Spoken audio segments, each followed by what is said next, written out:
Olá, eu sou Eduardo Costa, nós estamos iniciando mais um Versão Cristã. E hoje nós vamos falar de um tema extremamente interessante, que é a história do protestantismo na Amazônia.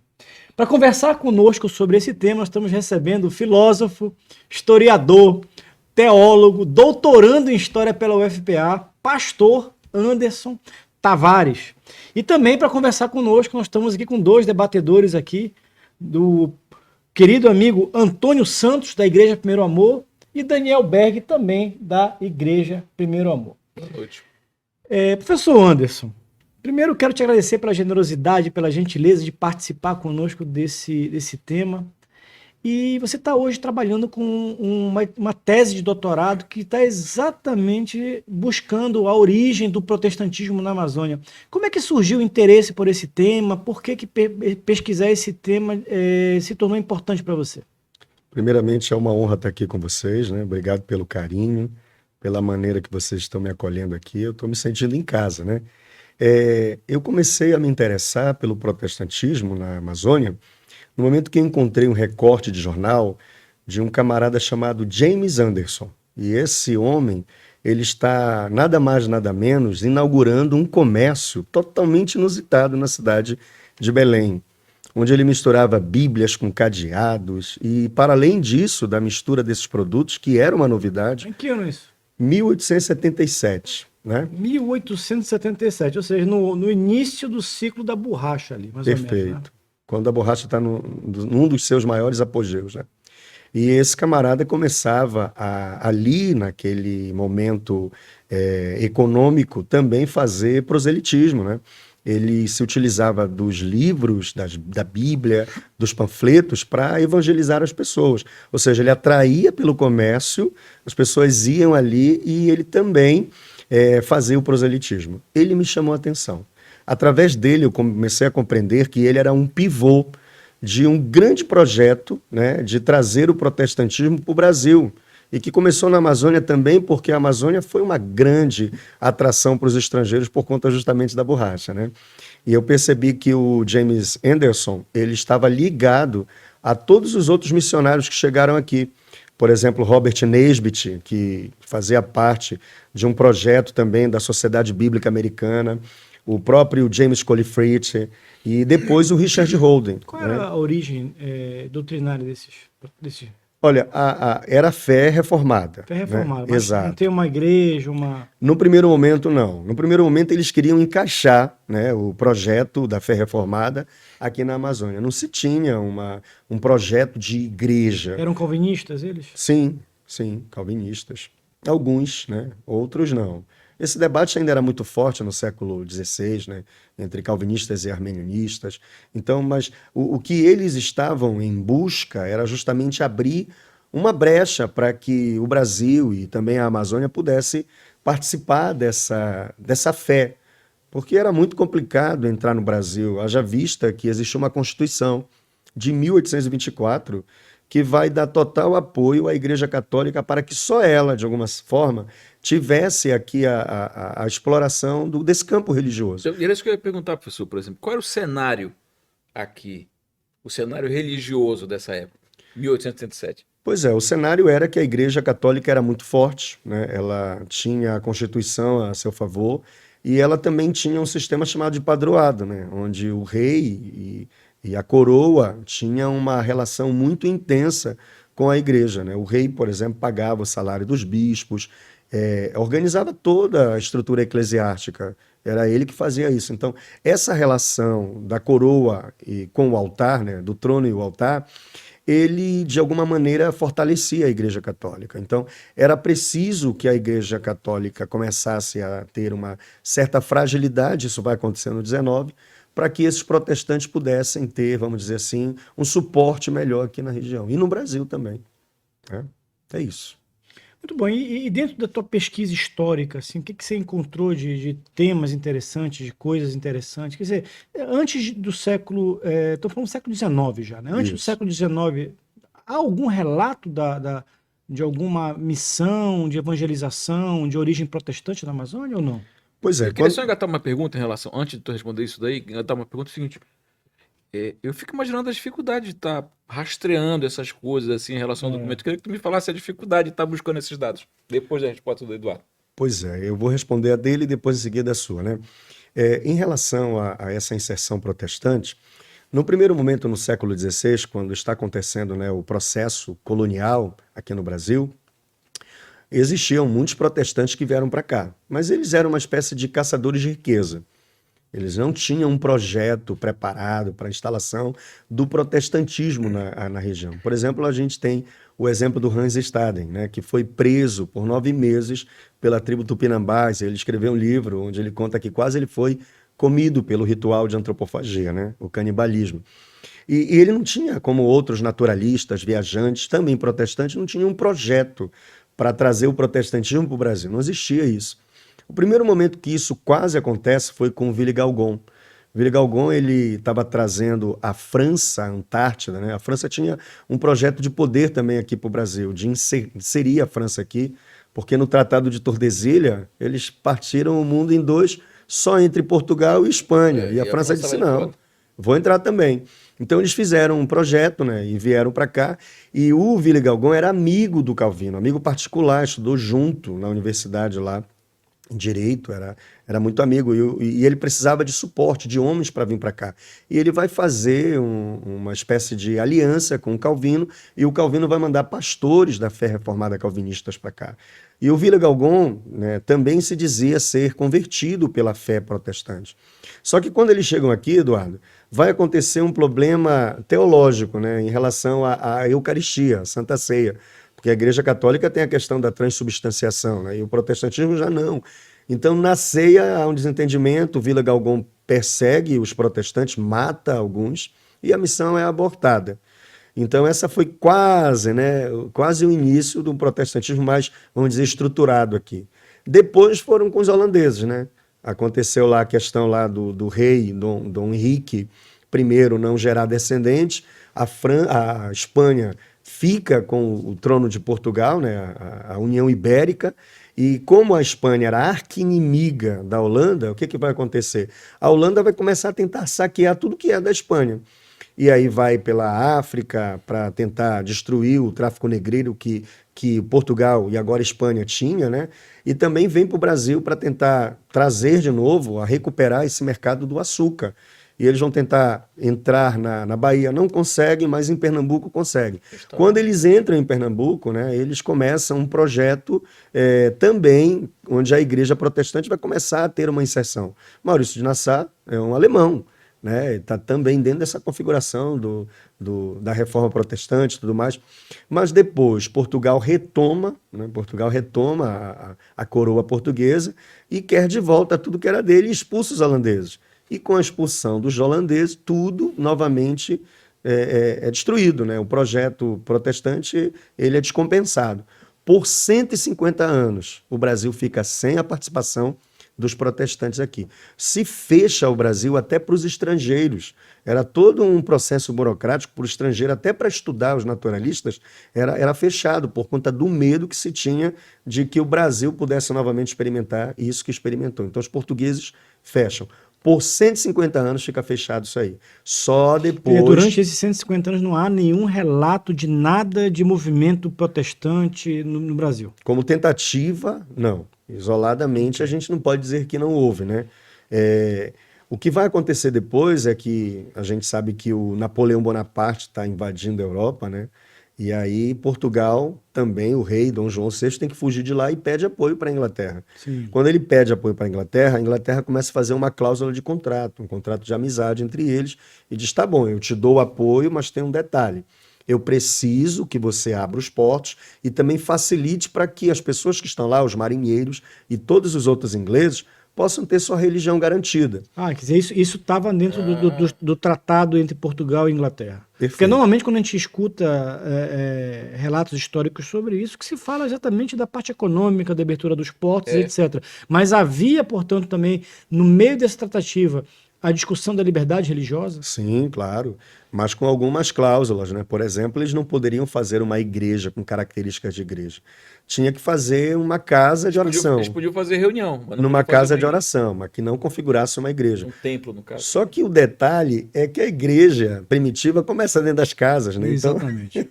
isso aí foi um tiro no pé. Então havia uma proibição antes desse acordo entre Portugal e Inglaterra. Sim, existia Uma uma, proibição religiosa. existia uma Constituição, né? A Constituição de 1824 negava qualquer participação de outra religião no Brasil. A Igreja Católica, ela era a oficial, a religião Estado, né? oficial. Na verdade, na nossa Constituição, você tinha uma religião oficial que era o catolicismo. Né? Perfeito, perfeito. E professor, esse período é o mesmo onde há a perseguição dos judeus que saem daqui e vão fundar Nova York? Sim, claro. O período dos judeus na história do mundo, né? Esses poldrões que acontecem pelo mundo, eles já também acontecem lá em Portugal. Alguns que vêm para o Brasil também passam por isso. Os judeus eles foram muito perseguidos na história. E quando eu falei ali lá dos holandeses, né? Os holandeses vão dar abertura para esses judeus. A primeira sinagoga está lá em Pernambuco, né? Justamente por conta dessas perseguições que você colocou aí. Agora, respondendo a tua pergunta, Berg, em relação às fontes, né? Sim. Rapaz, hoje os historiadores eles têm um grande amigo que é a hemeroteca. Hemeroteca digital, Hemeroteca. arquivo público, hemeroteca. É uma biblioteca virtual que muitos dos documentos do século passado e dos séculos até mais anteriores, eles estão digitalizados. Olha só, cara. E você consegue jogar palavras-chave, né? E o documento é capturado. Então, ajudou muito a gente. Fora isso, tem muitos outros historiadores que fizeram aquele trabalho de catalogação, né? O arquivo público aqui do nosso estado é incrível, também tem muitas fontes digitalizadas. Então, Você conseguiu encontrar muita coisa lá? Sim, sim. De certa forma, a gente teve assim uma grande ajuda, né? A tecnologia, ela tem ajudado muito, muito, muito mesmo. Existem motores de busca, sites. Tem um curso na Federal que está sendo ofertado pelo professor Décio Guzmão, e é muito interessante, é o curso História Digital. Nesse curso, a gente aprende a manusear ferramentas digitais para a gente ter um sucesso na pesquisa. Estão ensinando motores de busca, né? A UFPA está na frente nessa discussão. É uma discussão que era necessário fazer, haja vista a tecnologia que está entre nós, né? Muito bem, acho que isso ajuda realmente a você descobrir muitas fontes que não estavam acessíveis antes, né? Uma grande facilidade. Mas vamos voltar ao nosso tema aqui do protestantismo na Amazônia. Aí você tem uma janela de oportunidade ali, no acordo lá entre Inglaterra e Portugal. E o que acontece após esse acordo? Pois é, a cláusula era, não pode construir uma igreja, não pode proselitar, isso aí ficou, né, como bem... Proselitar, você pregar o evangelho, Evangelizar você vai... em busca de novos adeptos, né? Novos participantes, né? Você ganhar almas, como a gente costuma dizer na fé protestante, né? Isso era impossível, não podia. Evangelizar. Não podia evangelizar. E nem o culto poderia qual era a ser... punição se você estivesse evangelizando naquele momento, você sabe? Olha, eu não sei te dizer sobre a questão punitiva, né? Porque acredito que existia algumas situações que levava-se para o cenário político para se discutir, né? Mas nunca houve assim algo com uma punição bem maior, entendeu? Eu não encontrei isso, né?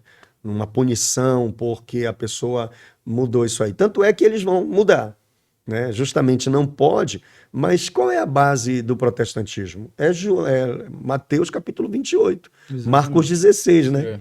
E de fazer discípulos. Então não tem Grande como, comissão, né? não tem como você estabelecer uma igreja somente para as mesmas pessoas, porque o grande propósito é alcançar outros, né? Agora eu fico imaginando o ambiente de preconceito, de perseguição. Eu falo isso porque eu venho de uma família católica. E a minha mãe se converteu numa igreja batista. Certo. Eu devia ter por volta de 10, 11 anos de idade. E assim, a família se fechou completamente. Ao ponto de nós termos sido tratados naquele primeiro momento como párias. Então, nós não participávamos mais das reuniões da família. havia todo um preconceito, porque era inaceitável que alguém de uma família católica frequentasse uma igreja, como eles diziam, pejorativamente protestante. Então nós fomos ofendidos algumas vezes em reuniões de família. Isso eu me lembro vividamente. Eu estou falando isso o quê? Dos anos 90, do século passado. Legal. Imagina um século atrás, quer dizer, nos anos 90 do século passado, estamos falando de 1990, ainda havia aqui em Belém do Pará um grande preconceito contra os protestantes evangélicos. Eduardo, se você me permite, eu trouxe uma informação a respeito disso, né? O jornal Estrela do Norte, do dia 26 de abril de 1863. Está no site? Eu acho tá que o no Renan site. pode jogar para a gente aí. É o quinto slide. Renan, Renan. quinto slide. Coloca lá que a gente vai ler junto aqui, só para apurar o que o Eduardo falou aí, essa perseguição. Aí. No quinto, não. Aí, legal. Olha que interessante, ó. Esse é um jornal da Igreja Católica, o Dom Macedo Costa. O Dom Macedo Costa, ele é o grande líder da Igreja Católica nesse período, né? Ele é o bispo da romanização.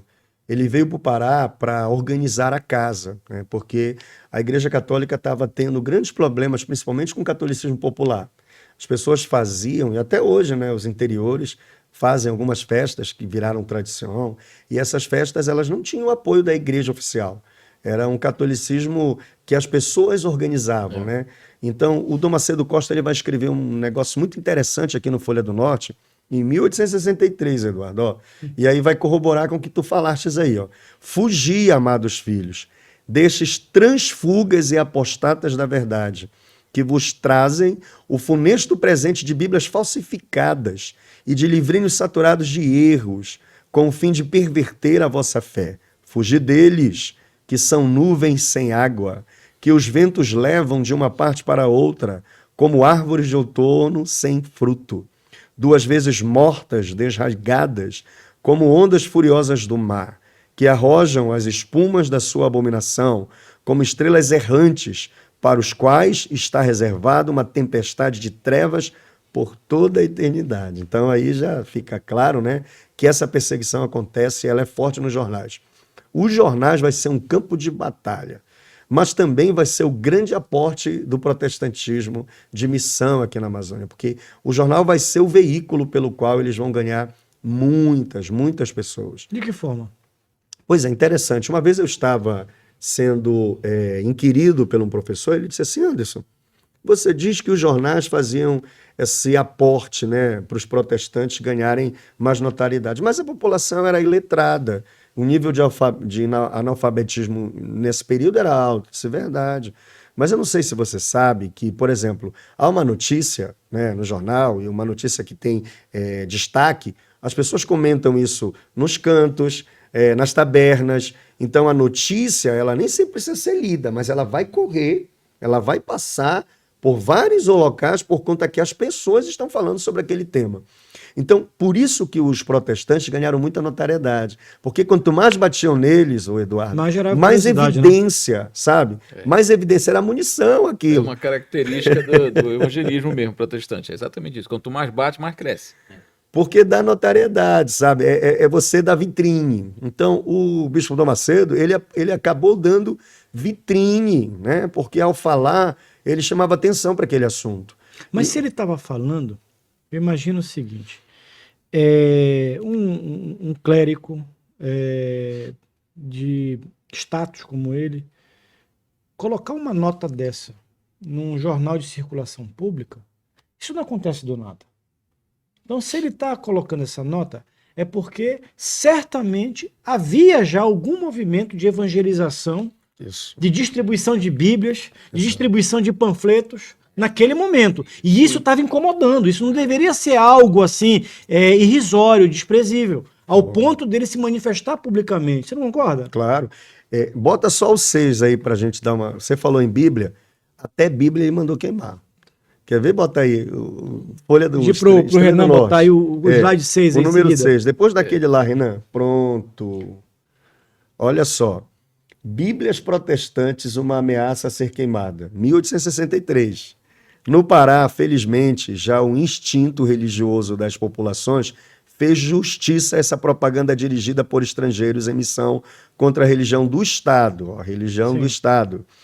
As Bíblias falsas, eles costumam falar que as Bíblias protestantes são falsas, mas não são falsas porque tem os mesmos livros, né? conteúdo, né? Só não os livros apócrifos, É, né? E os folhetos insidiosos já têm sido em avultuado número enviado ao nosso ex-prelado de vários pontos da diocese.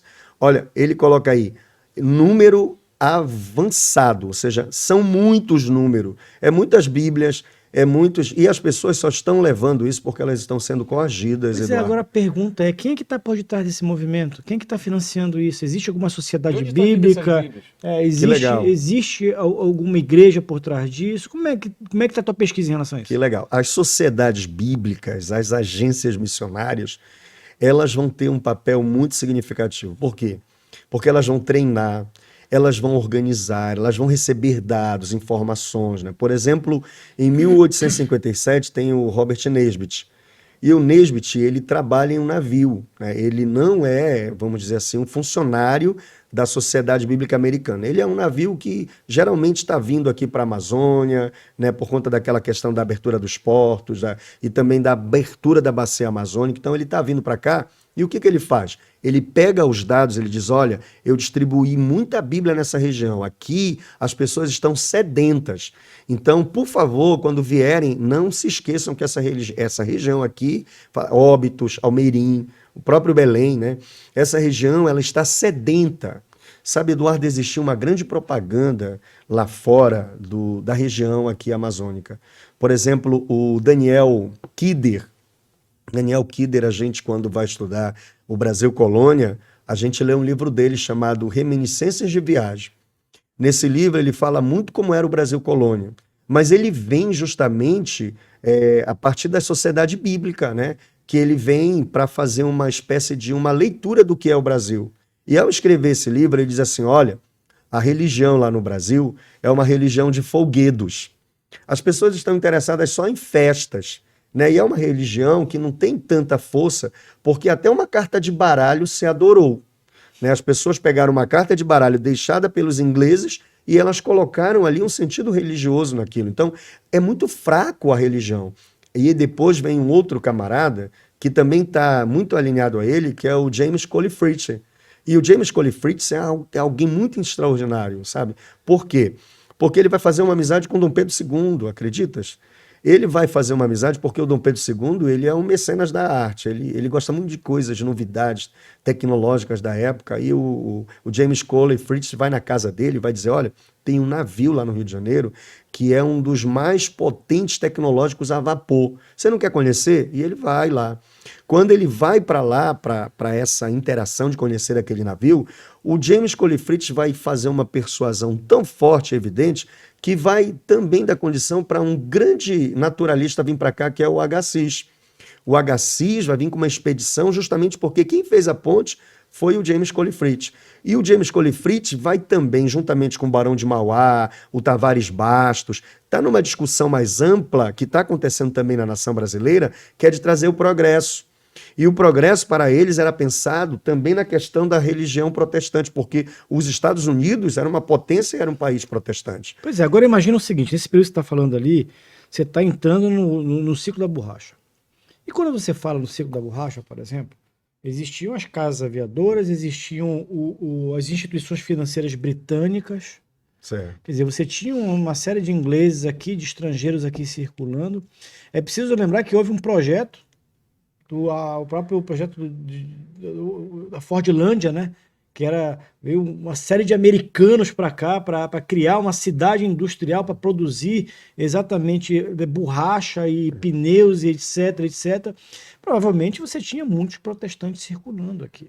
Certo. E esses protestantes, quem é evangélico, quem é protestante, quando chega num lugar, vai passar, certamente quer congregar em algum lugar. Procura uma igreja, procura um lugar de relacionamento. Existe registro sobre isso? Existe algo que narre essa forma de relacionamento religioso dessas pessoas? Antes dessa, Anderson, só porque tu falaste de uma coisa que me chamou a atenção. Quando o Dom Macedo Costa ele vai e queima as Bíblias, naquela época, missa ainda era em latim e ninguém tinha acesso à Bíblia, né? Sim, sim. Exatamente. Esse era um dos projetos dos missionários, né? Entregar a Bíblia para as pessoas para que elas pudessem descobrir Deus, né? Então, é justamente também isso que vai, de uma certa forma, amedrontar a igreja, né? Existe Você dava autonomia algum para as exemplar pessoas. de alguma dessas Bíblias por aí? Eu não conheço. Pois é, né? Eduardo, a tua pergunta em relação à época da borracha, né? Você só colocou a última fase, que é o século XX, quando o Ford vem para cá, Sim. né? Já está ligado à questão da industrialização, da segunda da guerra, da guerra que está acontecendo, né? Mas no primeiro momento, o que a Belle Époque, esse período da borracha, vai estar, de certa forma, ajudando os protestantes? Porque o liberalismo vem com eles, né? O liberalismo é uma corrente que entrega para as pessoas também autonomia. E os protestantes estavam muito alinhados a isso, né? Tanto é que o Papa Pio IX, ele vai escrever uma encíclica, uma bula papal, que é a Quanta Cura. E nessa encíclica ele vai condenar o liberalismo como inimigo da Igreja Católica, porque o liberalismo desconstruía tudo aquilo que a igreja representava, aquela força, aquele papel de dominar mesmo, né? Então, de certa forma, isso vai começar a criar um problema, que vai ser um problema no Brasil, que é o problema justamente da separação do trono e do altar, né? Onde a igreja vai ser questionada de participar das relações políticas que antes ela tinha, né? E quem vai fazer esse aporte grande é os protestantes. Sim, isso começa lá com a reforma, né? Reforma, Sim. Lutero, Calvino entram nessa discussão exatamente da relação entre igreja e Estado. Pois é. E aqui no Brasil e na Amazônia isso também vai se repercutir, né? Dom Macedo Costa, eu até trouxe, não sei se dá para mostrar, porque historiador gosta muito de documento, né? Dá para mostrar, a gente está com o tempo tranquilo Pronto, aí. historiador gosta muito de documento. Então, O que você quer mostrar aí? deixa eu só ver aqui qual é o slide. Oh, meu Deus. Que o Dom Macedo Costa está falando sobre. Tá aqui, ó.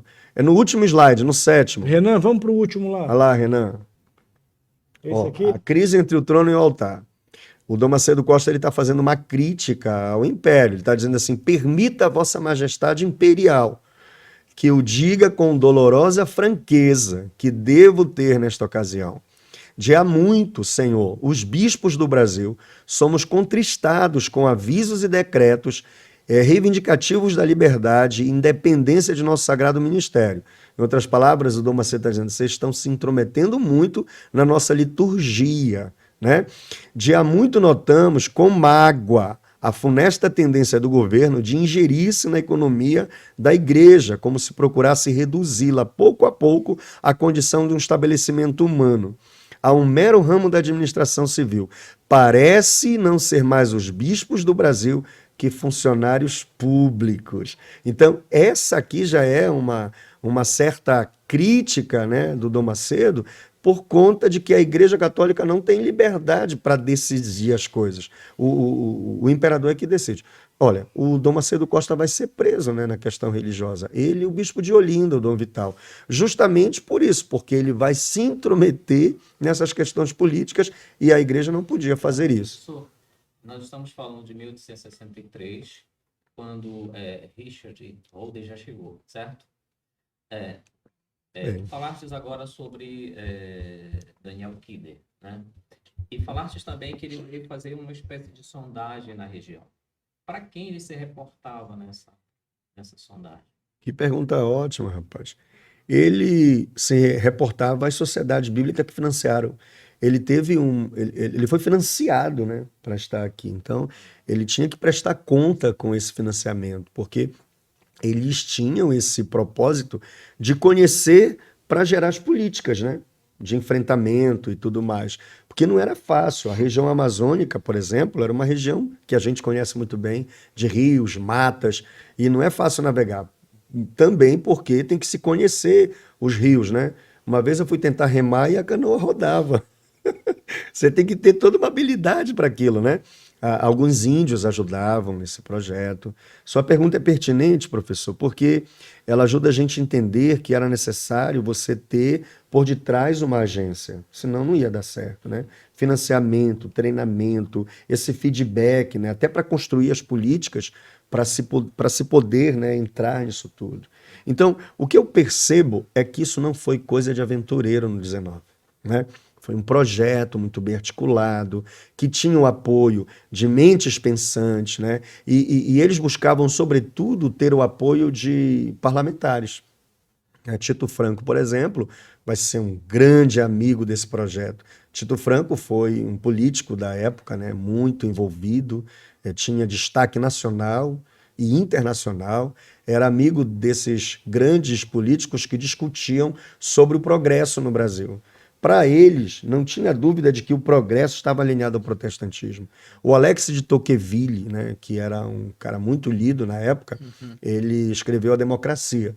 E ele enaltecia, né, a Democracia na América, e ele enaltecia o protestantismo como base dessa democracia. O fruto que aquilo tudo estava gerando era por conta dos princípios protestantes, né? Aí tem Max Weber, né, a ética protestante e o espírito capitalista. Então, o protestantismo, a minha pesquisa quer mostrar isso.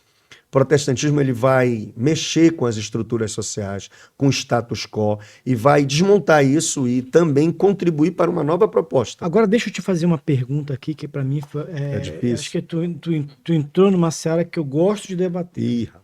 Quando você fala exatamente de uma sociedade de origem católica, e você mencionou Tocqueville e Max Weber, que analisaram a realidade dos Estados Unidos, você vê exatamente cosmovisões diferentes. Perfeito. De alguma forma, na tua pesquisa, você procura trabalhar o impacto dessa mudança na cosmovisão, na própria sociabilidade, no desenvolvimento da Amazônia? De alguma forma, você menciona ou trata isso? Sim, sim, sim. Principalmente nas questões ligadas ao comércio, né? O comércio, como eu te falei lá daquele James Anderson, né? Que coisa interessante ele misturar produtos. Ele não está misturando produtos somente, ele está mexendo com a questão psicológica das pessoas. É uma perspectiva de ponto de vista. Aquilo é inaugurar uma mudança de pensamento muito forte. Os produtos, por exemplo, que a Igreja Católica organizava, os produtos sagrados, eles não podiam sair da lógica do controle da igreja. E esse camarada está misturando isso. É uma das primeiras lojas de conveniência que tem na Amazônia. Ele está misturando Bíblias com cadeados, com panelas. Ali tem produtos que são produtos finos. Ele é um empreendedor, né? Então, tem produtos finos ali, como produtos populares. E no meio desses produtos tem Bíblia, tem literatura. Então, para mim, ele está mexendo com a questão psicológica, modificando a estrutura de pensar. E isso vai ser muito importante, porque o protestantismo precisava de uma mudança de mentalidade. Porque a mentalidade é ela que vai ser a base de abrigo para isso que está chegando. Existia muito medo dos protestantes. Nos interiores, até mesmo no início do século XX, a Igreja Católica construiu que protestante estava ligado a demônio. As pessoas fugiam. Um dia eu estava batendo um papo com um tio que ele cresceu nos interiores de Garapé-Mirim. E ele dizia que ele tinha tanta curiosidade quando ele soube que os protestantes estavam nos rios, mas ele tinha medo, porque a ideia que se foi vendida era que os protestantes eram inimigos da paz. E os padres, né, que construíram essa ideia. E eu achei tão interessante aquele relato desse tio. Eu digo, olha, eu não sabia dessa história. Eu já ouvi falar disso, uma irmã bem antiga, que a avó dela dizia para ele que, olha, a gente era perseguido que nem demônio. Minha avó, que era, eu não me lembro qual era o interior, realmente. Minha avó, ela tomou uma surra de galho. Nossa. Porque era protestante. E aí, por conta da mentalidade que as pessoas tinham em relação ao protestante, eles faziam tudo isso. E que tu disseste sobre a Belle Époque e a introdução do liberalismo. Como foi que o protestantismo ele se aproveitou desse processo de maior liberdade e se expandiu? Isso não foi tão simples, Berg. Não foi uma coisa assim. A gente, quando faz uma pesquisa, né, a gente muitas vezes não dá conta de explicar isso nos pormenores, né? É claro que existem muitos pormenores em relação a isso. Mas isso vai acontecendo paulatinamente, esse desmonte, né? Você vai vendo que esses protestantes eles vão aproveitando essas brechas, né? Por exemplo, eu te falei que existe uma cláusula que não permitiu o proselitismo. Mas aquilo já era uma brecha. Então, o que vai acontecer? Eles vão entrar nisso aí. né? Eles vão começar a criar estratégias. E o comércio não é uma brecha dessa, porque, por Sim. exemplo, o cara é bem sucedido, ele começa a vencer, começa a ter dinheiro, aí já olham para ele de uma forma diferente e tal, já vão, digamos assim, suportando um pouco aquela diferença que antes não era suportada. Perfeito, perfeito. Nesse sentido aí também, né? De criar uma estrutura social, de status e tudo mais, mas também muito mais pela questão de você estar atraindo pessoas comuns que vão para ali para comprar e elas encontram ali uma Bíblia. E alguém vai dizer para elas, né? Olha, isso aqui é a palavra de Deus, aqui tem algo que você também pode participar. Ah, mas eu posso? Pode, né? Isso está nos jornais, mas também as pessoas vão encontrar essa recepção, porque quem está colocando no jornal também com certeza vai ter uma relação na visitação de alguém que vai encontrar a Bíblia ali, que talvez nem conheça, né? E vai começar a dialogar. Por que isso está aqui? Qual é o objetivo desse livro? Qual é o propósito? E a pessoa vai começar a fazer aquela interação, né? Que um bom vendedor sabe como faz. Professor, e essa aproximação, essa estratégia que os protestantes usaram, uma delas foi se aproximar um pouco mais da política como algo estratégico? Com certeza, né? Era necessário, porque as estruturas que existiam, né, sociais, elas precisavam do apoio político. Por exemplo, o Richard Holden, né? Ele vai ter uma grande confusão quando ele chega aqui, que ele vai ter um desentendimento gravíssimo com o Dom Macedo Costa, e ele só não vai ser preso por conta do político Tavares Bastos e do Tito Franco, perdão. O Tito Franco não vai deixar ele ser preso, né? O Tito Franco tinha uma força muito grande política e não vai permitir que ele seja preso. Então, do contrário, se não tivesse esse apoio político, ele não ia conseguir, né, vencer essa força religiosa que era Agora, uma o Dom coisa me Macedo chama a Costa. atenção, professor, que primeiro, assim, quero te parabenizar pela pesquisa. E estou ansioso para ler a tese, viu? Meu Deus. Mas chama a atenção uma coisa, né? Como a nossa história ela é pouco estudada, né? Ou mal estudada, né? E quando a gente vai fazer uma tese de doutorado, Mas do Brasil como um todo, né? quando a gente vai fazer uma tese de doutorado, é muito normal que a gente vá descobrindo N problemas de pesquisa que poderiam ser vencidos por outras pesquisas, outras dissertações, outras teses. Mas eu vejo que você eu diria, quase que uma exceção hoje. Ou seja, no campo da historiografia da Amazônia, eu não sei se existe outro pesquisador, ou existe um grupo de pesquisa, acho que não, que trabalha exatamente pesquisando um pouco a história do protestantismo na Amazônia. E eu vejo hoje nas igrejas evangélicas muitos futuros historiadores, estudantes de história, pessoas que querem fazer o mestrado, querem fazer o doutorado. Por que não pegar um tema de pesquisa que possa ajudar a entender a nossa história, que possa ajudar a descobrir meandros da nossa história? O que falta para a gente incentivar, professor, outras pesquisas, o surgimento de novos historiadores, novos pesquisadores, para tentar desvelar um pouco histórias como as que você está contando para a gente aqui? Eduardo, infelizmente, né, existem poucos trabalhos, até catalogados na CAPES, em relação a esse entendimento de como que o Brasil vai passando por transformações políticas, sociais e econômicas, viabilizadas, perdão, a palavra, pelos protestantes, né? É pouco estudado isso mesmo. Era preciso ter mais trabalho, porque a participação foi muito grande, né? O Brasil tem uma ligação muito grande com o protestantismo, né?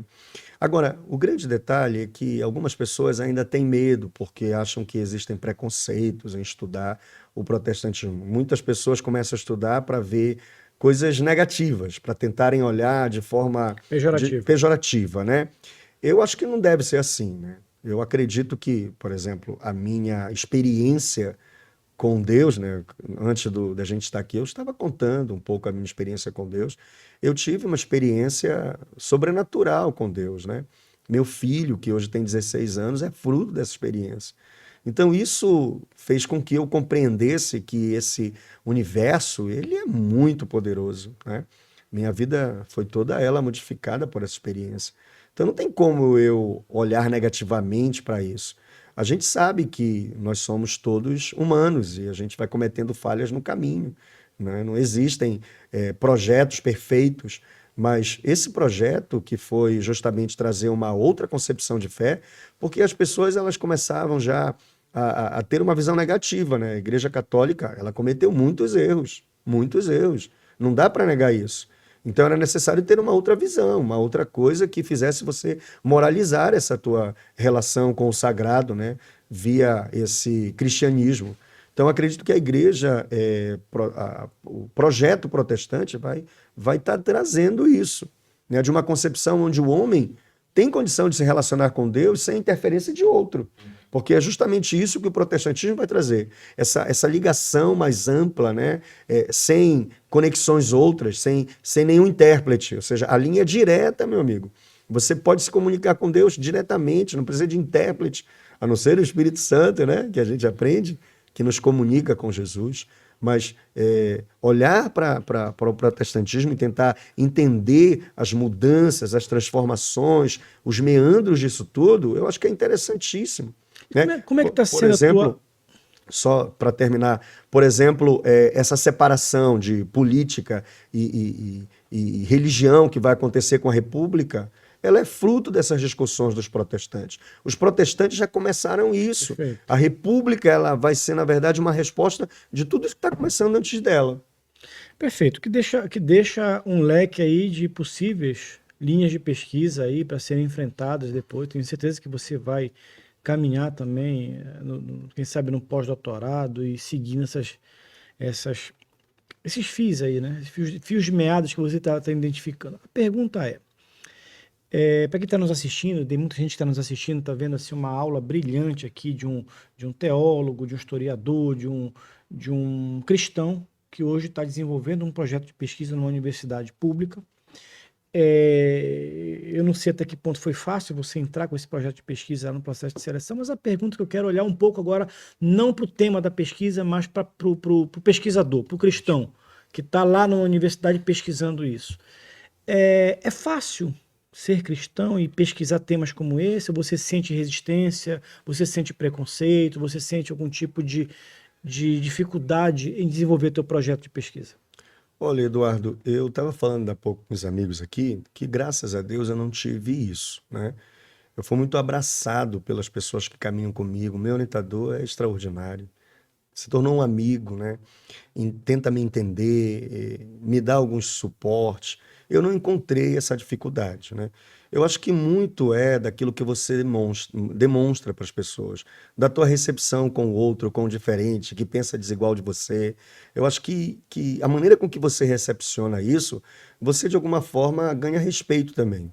É claro e evidente que existem linhas de pesquisas que negam, né? A gente sabe que tem pessoas que, influenciadas por correntes doutrinárias, elas vão querer colocar a tua pesquisa lá para baixo, né? Até mesmo olhar de forma pejorativa, tu é um romântico, estás olhando de forma romântica com a religião e tudo mais, não é bem assim. É um olhar, você tem direito de fazer o que você quiser. Cada pesquisador vai olhar e ele vai tentar entender a partir daquela lente. Todos nós temos uma lente. A vida, ela é vista por lente, né? Nós estamos aqui com uma. É o que nós chamamos de cosmovisão, né? Perfeito. Então, eu acho que se você tiver respaldo para validar a tua pesquisa, a tua análise, olha, esse é o debate acadêmico, né? O debate acadêmico, quando você vai defender uma tese, você tem pessoas ali que tem o propósito delas é jogar a tua tese no chão. É dizer, cara, por que isso, por que aquilo? E aí você tem que defender, né? Claro. Eu vou fazer uma defesa de tese. É um processo dialético, né? Exato, então é isso. Eu acredito que nós não podemos ter medo, isso faz parte da vida. Agora, se tá valendo para você, meu amigo, então segue, vai, seja feliz, né? É por isso que eu falo para vocês, a minha experiência com Deus, ela vai além de tudo isso que eu analiso e ela me dá suporte para olhar isso tudo e dizer, bem, peraí, não é tão assim como se quer mostrar essa visão negativa disso tudo, porque o que seria o Brasil sem essas mudanças de concepções, né? A gente ainda estaria numa sociedade engessada, né? Com todas as ressalvas que tem, que o liberalismo, né, como qualquer outra situação tem, mas o liberalismo ajudou muito o Brasil a se desenvolver, como outros países também. Hoje a gente está numa discussão, né, que você viu que um discurso, a bolsa cai, né? Então, é necessário você entender que o Brasil precisava disso. Não tinha como conter. Em 1848 estava acontecendo a Primavera dos Povos, né? Essa coisa dessa visão liberal que estava entrando na Europa e até ultrapassando o território da Europa, entrando nas Américas, em todos os outros continentes, porque era um debate muito mais amplo, né? Das mudanças que estão acontecendo no mundo, elas vão acontecer nas outras sociedades. Porque o que eu aprendo é que nós não estamos nunca isolados. Tá aí a pandemia que mostrou, né? O pessoal disse, vou-me embora para o interiorzinho, que não tem conexão com nada. Lá a pandemia, o vírus foi. Então a gente já percebe que não tem nada sem conexão. Tudo é conectado. E justamente é isso. O que vai acontecer lá na Europa, essa crise que a Igreja Católica já está passando pelo liberalismo, ela também vai vir aqui para o Brasil. Agora, professor, falando sobre aí, nós estamos falando de Daniel Kidder, que provavelmente surgiu aqui na região por volta de 1836, por aí, né? 37, essa faixa aí. Né? De lá para cá, passando por Richard Holden, etc. e tal, na sua visão, qual foi a contribuição do protestantismo para a região? Muito boa pergunta. Primeiro é que eles vão começar esse primeiro momento desses coportores, né, que são distribuidores de Bíblia, de literatura, eles vão começar a desconstruir essa hegemonia da força católica, né? Fica claro isso. E desconstruindo isso, vai abrir-se muitas brechas para que outros pudessem vir. Depois vai vir o Justus Nelson. O Justus Nelson vai montar um jornal, o Apologista, olha o nome, né? Aí o caldo engrossa, né? Mas quem começa a mexer esse caldo é esses camaradas aí. Então a contribuição foi muito forte, porque começa a mudar concepções, a trazer para o cenário econômico, como eu falei do James Anderson, né? Também trazer para o cenário econômico, cenário político, né? Os políticos também vão começar a ter um flerte muito grande com o protestantismo, né? Haja vista que alguns políticos vão começar a dizer, puxa, que coisa bacana, olha aí o que o James Coley Fritzen está trazendo, essa novidade, o Dom Pedro II vai ficar encantado com o vapor e na relação ali o James Coley Fritzen vai também falar da fé dele. Então isso tudo é muito relevante. Você tá vendo uma nova maneira de se relacionar com Deus ganhando espaço no Brasil e na Amazônia. A Amazônia vai ser muito importante para isso. E a gente nem falou também que em 1860 está acontecendo lá a Guerra de Secessão norte-americana e está vindo muito protestante para cá. Veio uma leva para Santarém e para São Paulo, né? A cidade de Americana lá em São Paulo, toda ela foi gerada por eles aí, pelos protestantes. Incrível isso. Bem, é uma história muito pouco contada, né? Pouco narrada, né? Ou seja, eu fico feliz de te ouvir, Anderson, porque voltando àquela linha que nós estávamos trabalhando, eu acho que o teu trabalho ele pode ajudar a desvelar um pouco parte de uma história desconhecida, mas eu acho que a tua experiência como pesquisador, professor, a tua vivência pode inclusive servir de referência e de inspiração para cristãos. Eu espero, né? Que desejam entrar no campo da historiografia e seja fazendo uma graduação, mestrado, um doutorado, e você tem um leque aí fantástico de possíveis temas de pesquisa. Exato. Quem está nos assistindo aí, dentro teu conhecimento, né? Como eu te falei, quando a gente faz uma pesquisa, a gente vai identificando possíveis problemas de pesquisa, ou seja, isso poderia ser mais bem trabalhado, alguém poderia trabalhar. O que você identifica hoje nesse período, nessa relação entre a historiografia dos protestantes da Amazônia como temas relevantes para futuras pesquisas de alunos de graduação em história, mestrandos, doutorandos? Quem sabe alguém aqui até pode te procurar depois aí para bater um papo contigo? Desdobramentos. Exatamente. Legal, né? Eu acho que tem muitos desdobramentos, né? Desdobramentos no sentido religioso, né? Doutrinário, político, social, econômico, aí é tua praia, né? Econômico, a gente falou aí sobre esse comércio, né? E também eu encontrei alguns documentos de impostos sendo pagos. Acredito que é por conta dessas Bíblias que estão entrando. Ainda não consegui, né, mapear e realmente dizer que é isso. Estou atrás, porque os documentos eles não estão linkados, né, por data. Você é um quebra-cabeça, entendeu, Eduardo? Que você tem que estar sim. montando, né? Infelizmente Liga é os isso. pontos, né? É porque documento se perde, se rasga. Quantos documentos tu guarda na tua casa? Um dia eles vão ser históricos. Sim. A Muito gente- poucos hoje. a Ainda gente mais quase- que a gente tem tudo digitalizado, né? Então é bem difícil, né, mapear isso, mas eu acredito que existem muitos desdobramentos, né? Até para a gente entender um pouco a nossa Amazônia, essa Amazônia linda, incrível, de uma natureza exuberante, né? Chamou a atenção dos protestantes ao entrarem aqui, eles começavam a deslumbrar-se com as maravilhas que Deus havia criado, né? Então existe também essa questão dessa interação entre natureza e fé, né? É um leque de possibilidades. Seja bem-vindo você que quer vir participar dessa pesquisa. Vem, vamos junto, vamos construir essa história, né? Tá sendo Bem, lindo então, até e quem aqui. quiser te procurar, existe algum e-mail, alguma forma de chegar a você? Alguém que de repente quer conhecer um pouco mais do teu trabalho, quer te chamar para uma palestra de repente? Pronto.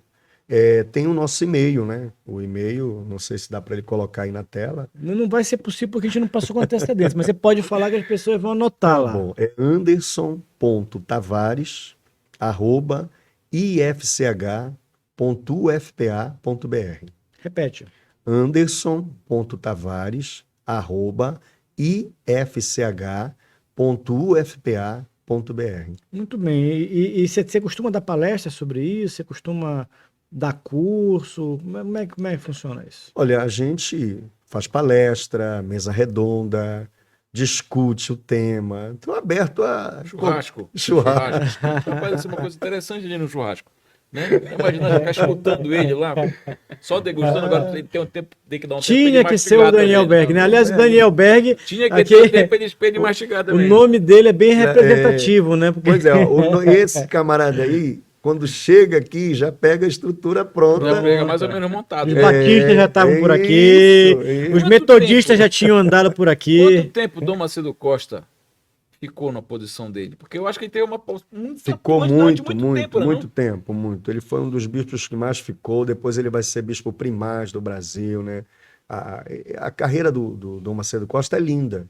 Eu acho muito fantástico como esse camarada que é lá da Bahia, né, do interior da Bahia, vai para Roma, vai estudar no colégio lá de Roma, vai se tornar doutor Ele foi um cara eclesiástico, grande, né, na Igreja Católica. vem para cá mandado pelo Papa, tinha um relacionamento muito grande com o Papa Pio IX.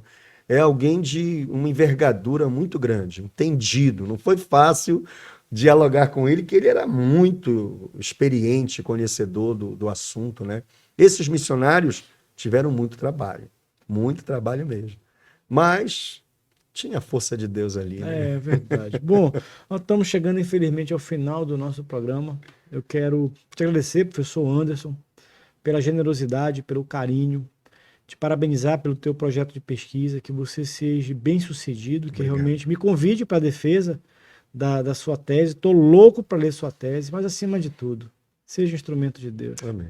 Use o dom que Deus te deu, floresça, multiplique, testifique, testemunhe da tua fé. Amém. Porque nós precisamos realmente de uma nova geração de professores que realmente possam mostrar que é possível sim servir a Deus sem se corromper, e não existe uma dicotomia entre fé e ciência. É isso aí.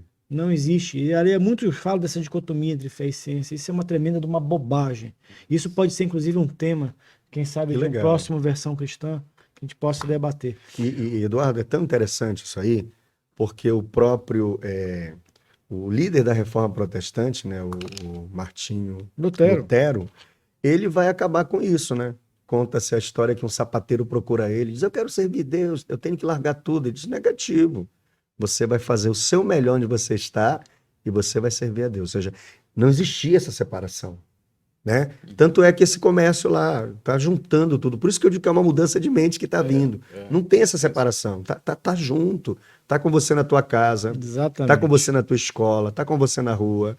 É por isso que a gente precisa de um debate como esse para mostrar que a minha missão, ela não é separada de mim. Jamais. Ela caminha junto, né? É teu ministério. Esse é teu ministério.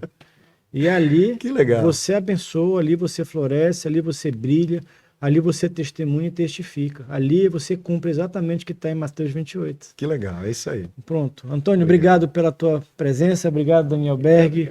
Obrigado, Agradeço, professor agradeço, Anderson.